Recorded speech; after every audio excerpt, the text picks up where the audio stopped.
1,00,000 మంది శివభక్తులతో కలిసి మహారుద్రాక్ష పూజలో పాల్గొనండి. వెంటనే కాల్ చేసి మీ పేరును నమోదు చేసుకోండి. సుమన్ టీవీ ప్రేక్షకులకు నమస్కారం. నేను మీ అనలిస్టు మందరి కృష్ణారెడ్డిని మాట్లాడుతున్నాను.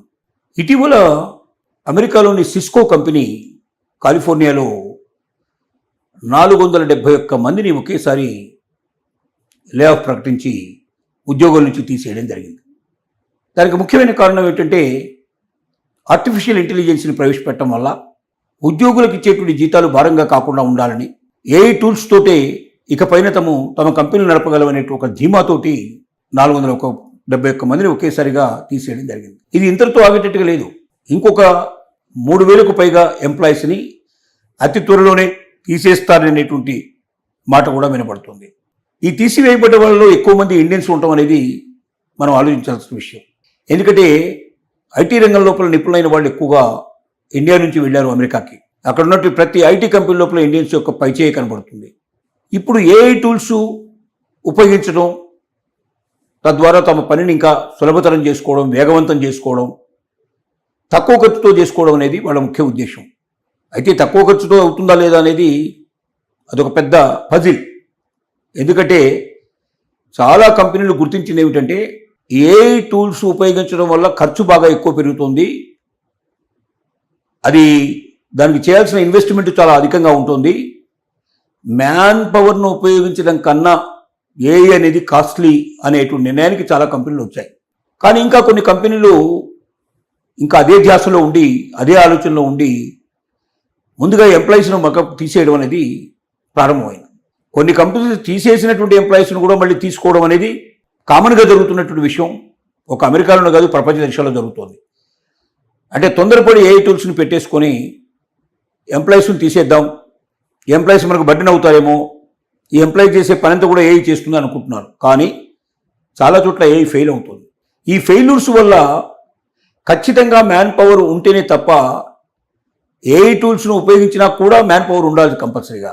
ఎందుకంటే హ్యూమన్ టచ్ ఏదైతే ఉందో, ఒక మానవ సహితమైనటువంటి మనిషికి ఉండాల్సినటువంటి ఒక అనుబంధం, స్నేహ, ప్రేమ, అలాగే ఏదైనా ఒక కంపెనీ లోపల ఏదైనా ఒక పనిని సాధించాలన్నప్పుడు అక్కడ ఉన్నటువంటి ఎంప్లాయీస్ యొక్క సహకారం, వాళ్ళందరి యొక్క ఆలోచనలు కూడబెట్టుకొని తీసుకున్నటువంటి దాంట్లో మరింతగా గొప్ప విజయాలు సాధించే అవకాశాలు ఉన్నాయనేది ఒక ఆలోచనకు కొన్ని కంపెనీలు వస్తే, ఇంకా కొన్ని కంపెనీలు మాత్రం ఏఐ మీదనే ఆశ పెట్టుకొని ఉన్న ఎంప్లాయీస్ని వీలైనంత మందిని తీసేస్తూ ముందు 100ల సంఖ్యలో, తర్వాత 1,000 సంఖ్యలో సంవత్సరానికి ఎన్ని వేల మందిని తీసేయాలనే దృక్పథంతో ముందుకు పోతున్నటువంటి సంఘటన ఇంకో జరుగుతోంది.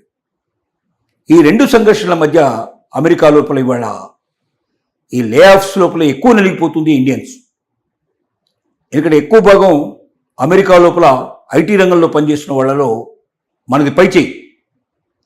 కాబట్టి ఒకసారి లే ఆఫ్ ప్రకటించినప్పుడు దాంట్లో తీసివేయబడ్డ వాళ్ళ సంఖ్యలో కూడా ఇండియన్సే ఎక్కువ బాగా ఉంటారు. వీళ్ళు ఎక్కడికి వెళ్ళారు? ఐటీ రంగంలో మాత్రమే వీళ్ళు నిపుణులు. వీళ్ళు మామూలు పనులు వీళ్ళు చేయలేరు, వీళ్ళకి అలవాటు లేదు. ఏదో మామూలుగా వెళ్ళి అకౌంట్స్లోనో లేకపోతే మరొక మార్కెటింగ్లోనో ఇంకో దాంట్లో ప్రవేశించగలిగే శక్తి వాళ్ళకు లేదు. వాళ్ళు చదివింది ఐటీ, అలాగే వాళ్ళు చేసింది ఐటీ పని, ఇప్పటిదాకా వాళ్ళకి వచ్చింది అదే. ఒకేసారి సిస్కో నుంచి 471 మెంబర్స్ని తీసేసినా, మరి కొన్ని వేల మందిని తీసేయబోతున్నా అని చెప్పినా, ఇది అక్కడున్న భారతీయుల్ని భయానకమైన పరిస్థితిని క్రియేట్ చేయడానికి మాత్రమే జరుగుతున్న పని. ఇలా భారతీయులు ఈ ఒక్క కంపెనీని కాదు, ఆల్మోస్ట్ ఆల్ పేరు మోసిన కంపెనీలు అన్నింటిలో ఉండే వాటిని తీసేయడానికి ప్రయత్నం జరిగింది. ఈ మధ్యనే ఫోర్డ్ కంపెనీ ఇలాగ ముందు ఎంప్లాయీస్ని తీసేసి ఏఐ టూల్స్ను ఉపయోగించి అట్టర్గా ఫ్లాప్ అయిపోయి తిరిగి ఎంప్లాయీస్ అందరిని తీసుకున్న సంఘటన మనం చూసాం. కానీ అన్ని కంపెనీలు అలా జరగడం లేదు. ఎందుకంటే వాళ్ళు ఉపయోగించే టూల్స్ను బట్టి, వాళ్ళకు జరగాల్సిన పనిని బట్టి వేరువేరుగా ఉంది. అంటే కొన్ని చోట్ల కొన్ని కంపెనీల లోపల ఏఐ టూల్స్ తమ అనుకున్నంత రిజల్ట్ ఇవ్వలేకపోయినాయి, మ్యాన్ పవర్ నుంచి వచ్చినటువంటి జనరేట్ చేసినటువంటి రిజల్ట్స్ అక్కడ రాలేకపోయినాయి. అలాంటి చోట ఏఐ టూల్స్ని పక్కకు పెట్టి లేదా తగ్గించుకొని మ్యాన్ పవర్ని పెంచుకునేందుకు మళ్ళీ ప్రయత్నం జరుగుతుంది. తీసేసిన ఎంప్లాయీస్ని మళ్ళీ తీసుకోవడం ప్రయత్నం జరుగుతుంది. కానీ కొన్ని చోట్ల మాత్రం ఐటీ రంగంలో ఉన్న నిపుణులు తీసేయడమే పనిగా పెట్టుకొని సంవత్సరానికి ఇంతమందిని తప్పనిసరిగా తీసేయాలనేటువంటి నిర్ణయానికి ముందుకెళ్తున్నటువంటి సంఘటన కనబడుతుంది. ఏది ఏమైనప్పటికీ భారతీయులు నలిగిపోతున్నారు.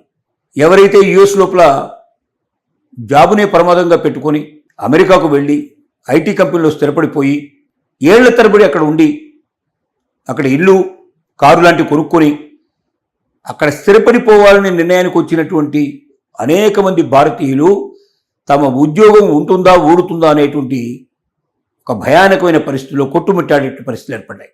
ఈ సిచ్యువేషన్లో ఈ లే ఆఫ్స్ ఇక్కడితో ఆగేటట్టుగా లేవు. ఇవి కొన్ని వేల మందిని ప్రతి సంవత్సరం తొలగించేటువంటి లక్షణాలు కనబడుతున్నాయి. ఇలా తొలగించబడేటువంటి భారతీయులు అమెరికాలో ఉండాలా, అమెరికను దాటి బయటికి రావాలా? ఇంకొకటి పెద్ద ప్రశ్న ఏంటంటే, వాళ్ళు ఏ వీసా మీద అయితే అక్కడ ఉన్నారో ఆ వీసానే అక్కడ రద్దయిపోయినట్టు పరిస్థితి ఏర్పడితే ఆటోమేటిక్గా 2 monthsలో అక్కడి నుంచి వాళ్ళు వెకేట్ చేయాల్సిన పరిస్థితి. H1B వీసాదారులు తమ టైం అయిపోయిన తర్వాత, ఒకసారి తన యొక్క వీసా పీరియడ్ అయిపోయిన తర్వాత, లేక మధ్యలో వాళ్ళకి లే ఆఫ్ ప్రకటించి బయటికి పంపించినట్టే వీసా ఆటోమేటిక్గా రద్దయిపోతుంది. ఒకసారి అది రద్దయిపోయిన తర్వాత 2 months లోపల వాళ్ళు అమెరికా వదిలిపెట్టి బయటికి రావాల్సి వస్తుంది. ఇంతకాలం అమెరికా మీద ఆశలు పెట్టుకుని అమెరికాలో స్థిరపడ్డ వ్యక్తులు ఇలా బయటికి రావడం అనేది చాలా ఇబ్బందికరమైన పరిస్థితి ఏర్పడుతుంది. ఇలాంటి ఒక భయానకమైన పరిస్థితుల్లో భారతీయులు బ్రతుకుతున్నారని వాస్తవాలు తెలుసుకోవాల్సిన అవసరం ఉందని మాత్రం చెప్పక తప్పదు.